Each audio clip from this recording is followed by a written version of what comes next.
Father Romy, Father Willie, mga minahal ko na Hesukristo, mga kadakuan sa itong parokya, mga opisyalis sa itong Pastoral of Finance Council, mga opisyalis sa itong lungsod, mga devotos ni Senior San Antonio di Padua atong ipasidunggan karon, mga lungsuranon o mga nanguli o kitang tanan nga nanimba nining ikaduhang misa sa itong tinuig nga panghilin. Kaninjong tanan, good morning.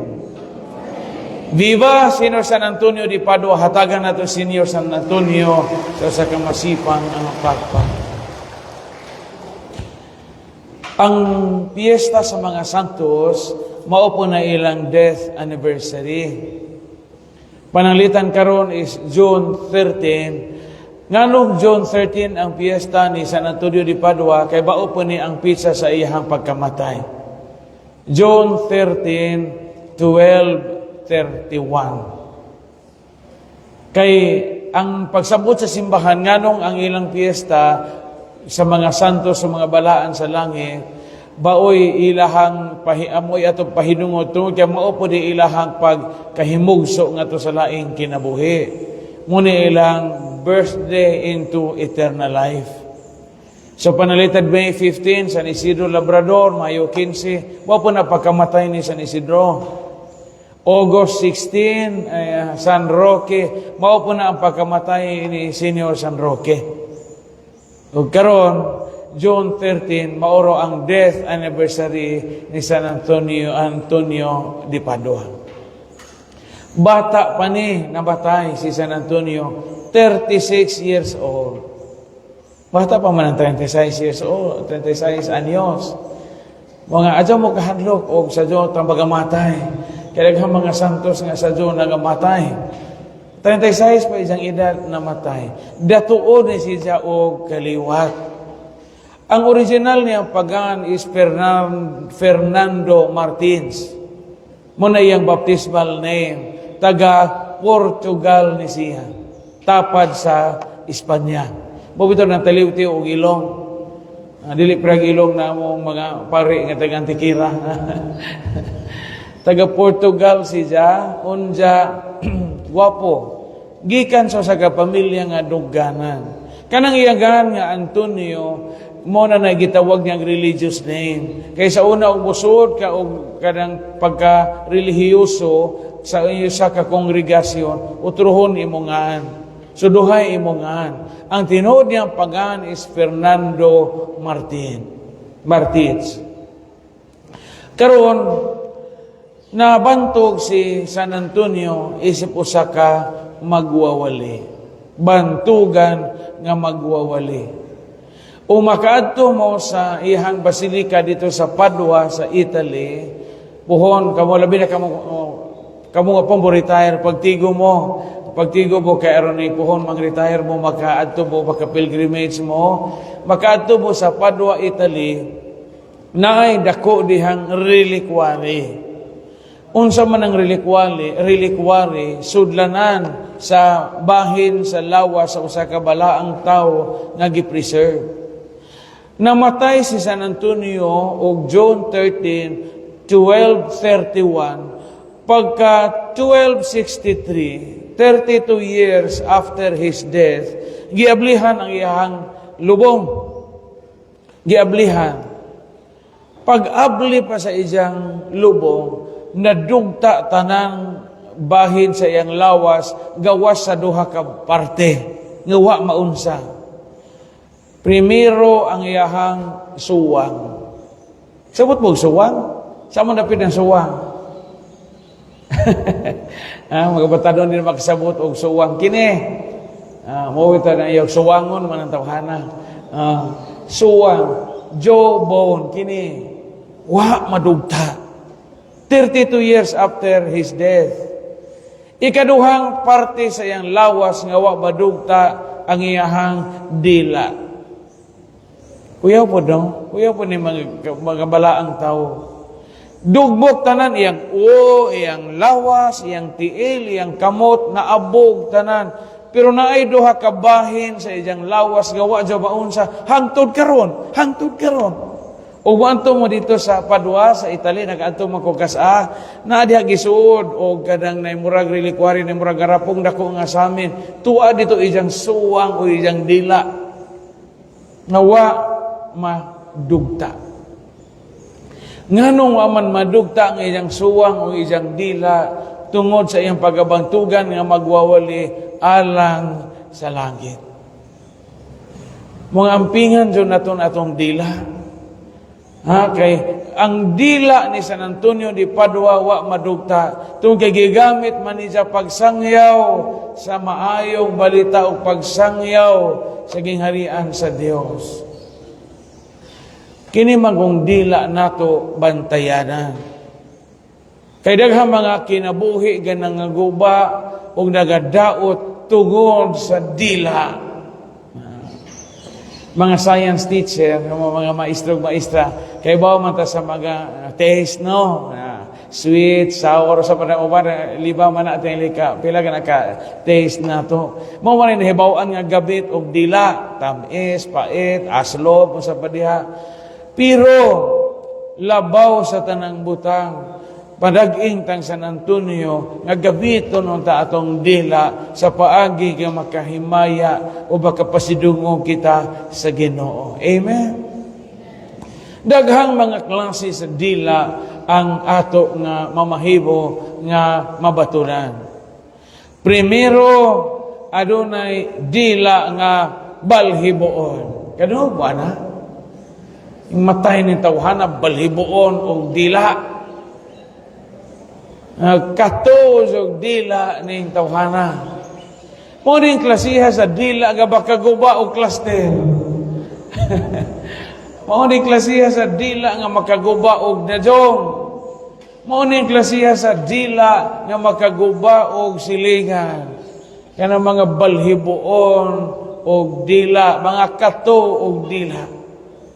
Kada bang klase sa dila nga di sa mahimo ka og di ka kagamag-gamag istorya. Nay mga taong ingon ana, bantayanan ning atong dila.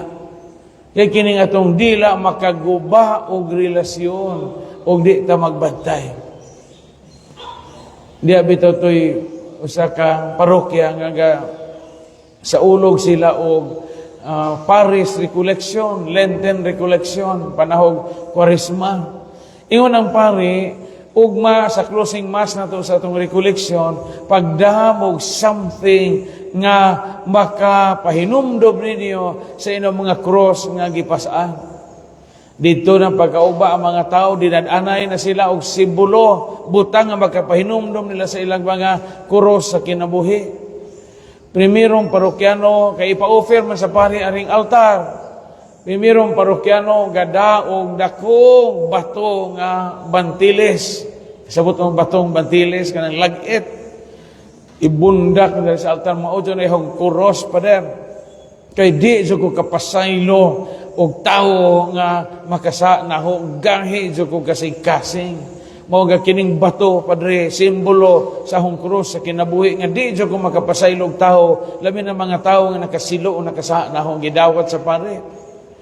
Ang sunod nga parokyano, gada og binasa nga dila og tao, sibinto pero gipurmag dila og tao. Isang gibutang din ni Pader, bawa di akong krus sa kinabuhi, kay bisag unsaon Pader, gadahan sa kong magagamag istorya. Nakabuwag na kong magtiadyo, nakabuwag na kong klaster, kay ganahan sa kong magagamag dila, balhibuon sa istorya, balhibuon sa niyong dila.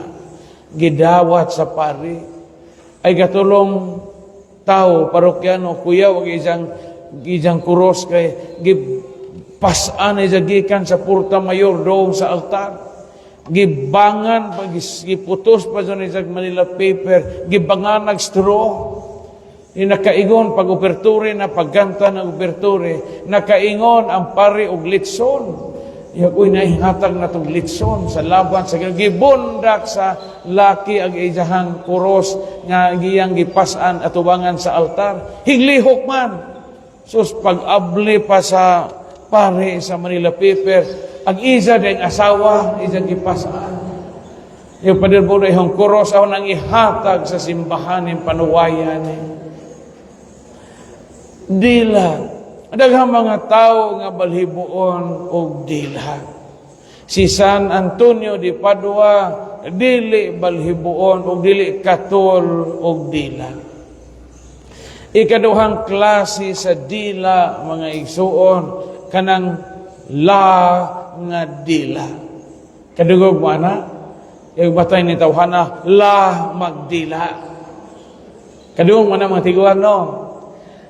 Sa unang panahon, kanang la o dila, gisabot niya mga bujagan. Kadugog na, utuo ba mo anang mabujagan? Ako usahay kayo, mutuo ko bujag, panagsarapon. Di po kanunay. Nga nung mutuo ko bujag, tugod po sa akong experience, sa amo kay, di amin nangka sa urang at tamis, kasusog bunga. Unsa kanang inig-abli bito ni Bosa nangka, inig kahinog kanang, agsuoy bito magatuto, tong duga nga, hasta tudlo, gini mo maapil og kaon. Kanang gaduga bito ang nangka, sus na bujagan og buntes. Nabudyagan og buntes. So pagbujag sa buntes na yelo og kalit ang among nangka unsa sige na og tibakon ang bunga. Itinuod po siguro ning bujag. Dagamang mga tao nga bujagan tungod kay mga lakono og dila ang nakabujag. Punang ang problema lang kay kining bujag di lagi po epekto og maot daan. Pananglitan, o gwapo ka gwapa babujagan, mamaot man ka. Pero maot o nadaan imong bujagon, di ba magwapo? Kumantay mo? Ang ngayon tadi mga bujagan, ang bujagon, kanang mga mautog naong, mga subidaon o jagway. Aron magwapo, di man po, magwapo, mamaot man o samo. Na mga tao nga laog dila. Mga tao nga ang manggawas sa mga baba, mga po nga maot. Kana mga tao nga sigig panungo, mga lana ug dila. Kana mga asawa nga kasige og mamatay pa unta kang banaha ka aron maminjo kog lain. Mo na mga la ug dila. Daghang mga la ug dila sa atong palibot ron. Magbantay ta sa mga tao nga la ug dila. Si San Antonio de Padua, dili la og dila. Kayang dila gigamit aron sa pagsangyaw sa pulong sa Dios. So primero, balhibuon og katol og dila. Ikaduha, la og dila. Og ikatulo, ang mga balaan nga dila. O kana bao ang dila ni San Antonio de Padua. Bantayanan ni atong dila. Kay daghang mga tao nga nangabungkag ilang kaugmaon tungod sa dila. Daghang mga estudyante nga wa ka graduate tungod sa dila sa ilang mga uyaw. Magbantay mo. Ang dila ni San Antonio de Padua wa maunsa hangtod karon. Umato ta naa iyang dila, pahinumdum na sa Ginoo nga kung ang atong dila gamiton aron kita makahibaya sa Dios ug makasangyaw sa atong balita, maayong balita, ang atong dila mahimo nga pamaagi aron makadahig kita sa iyang kahimayaan. O gituyo sa labawng makagagahom nga di madugta ang suwang ni San Antonio og dila kay mao ba to iyang gigamit pagsangyaw kaniadto sa iyang panahon. Manag-ing kang San Antonio de Padua ampingin na iyong dila. Adyaw pagbaton og dila nga balhibuon, ayaw pagbaton og dila nga la, ayaw gabita ang dila aron ipagilok sa ubang mga tao, but gabita ang dila aron pagsangyaw sa mga pagtulunan sa Ginoo ug mao kana ang gihimo ni San Antonio. Ampige ang atong mga dila. Viva San Antonio de Padua!